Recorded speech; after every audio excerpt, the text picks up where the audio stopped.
un an que Charlie est avec nous aujourd'hui. Je vous partage son évolution. C'est le petit président qui était très heureux d'aller chercher son frère Charlie. Ça, c'est Charlie Pepper quand on l'a récupéré.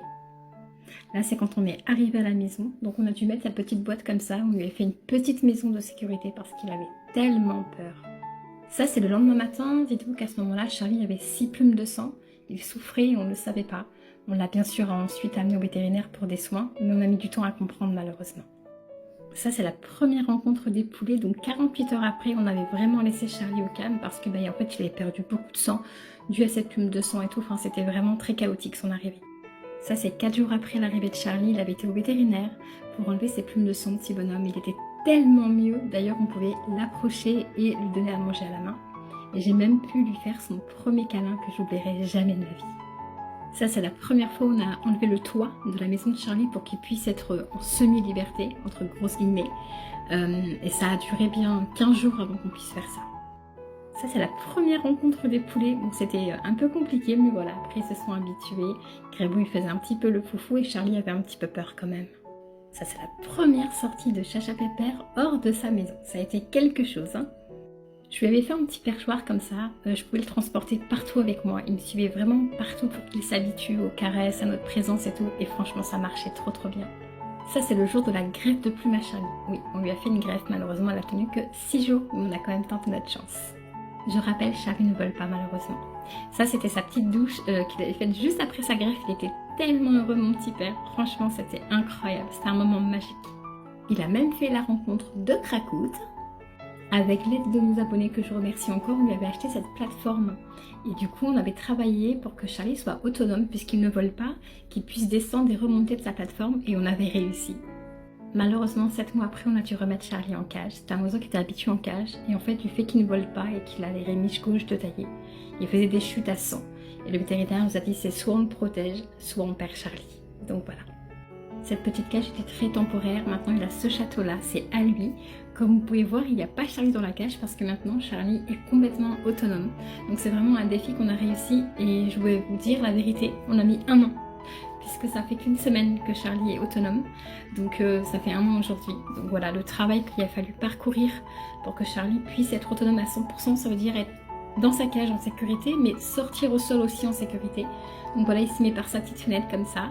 Et ça veut dire, venez me chercher, il faut que je sorte me promener dans la maison. Je fais tout avec cette grille, c'est une grille de confiance, donc tous les transferts se font avec cette grille. Il la connaît, il l'adore. Donc je le pose au sol, et ensuite il va faire sa petite vie. Il remonte tout seul dans sa cage, mais par contre pour y descendre, il ne peut pas, c'est nous qui intervenons. Mais c'est déjà génial. Et comme ça, il va dans la maison, se promener, faire des petites bêtises, se poser au calme. Voilà, il fait ce qu'il veut. Quand il veut rentrer, il rentre. Et quand il veut sortir, il sort. Et ça, pour moi, c'est une grande victoire aujourd'hui. Je suis trop heureuse. Et notre plus belle victoire, ça sera quand mon Chacha Pepper pourra voler. Ça sera le plus beau jour.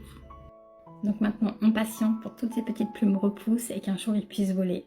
Et voilà, on prend soin de lui, on le met en sécurité. J'espère qu'à la prochaine évolution de Charlie, je pourrai vous partager son premier vol. Et ça, croyez-moi, je le partagerai avec vous. Aujourd'hui, ça fait 2 ans que Chacha était avec nous et je vous partage son évolution. Alors non, elle ne vole toujours pas, mais elle nous a fait une énorme surprise. Elle nous a pondu un œuf. Oui, Chacha est une femelle et non un mâle. Bon, c'est un œuf clair, mais on a vécu une expérience incroyable avec elle. Elle a même fait sa petite princesse à être nourrie directement depuis le carton. Je vous montre comment elle était avec son œuf. Franchement, c'était une maman exemplaire. Vraiment, on a vécu des moments avec elle, mais vraiment, je les oublierai jamais de ma vie. Bon, Chacha maintenant n'est plus du tout en cage, alors elle monte en cage très rarement. Sinon, elle a son tapis où elle a tous ses jouets, ses bouteilles, ses noix, ses Legos, enfin son bazar à elle, clairement. Elle a aussi un petit atelier où il y a beaucoup de bazar, donc comme ici.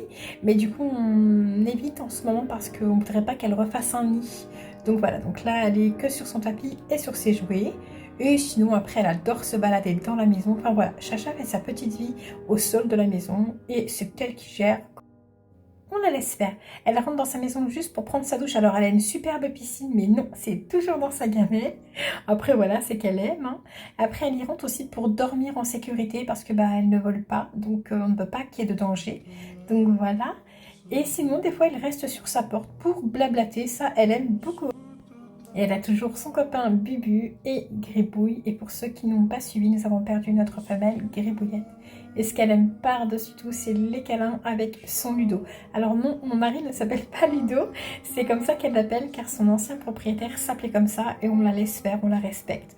On se dit peut-être que ça lui tient à cœur ou je ne sais pas et on la laisse faire. Mais voilà, 2 ans que Chacha est avec nous aujourd'hui et franchement, c'est l'amour de notre vie.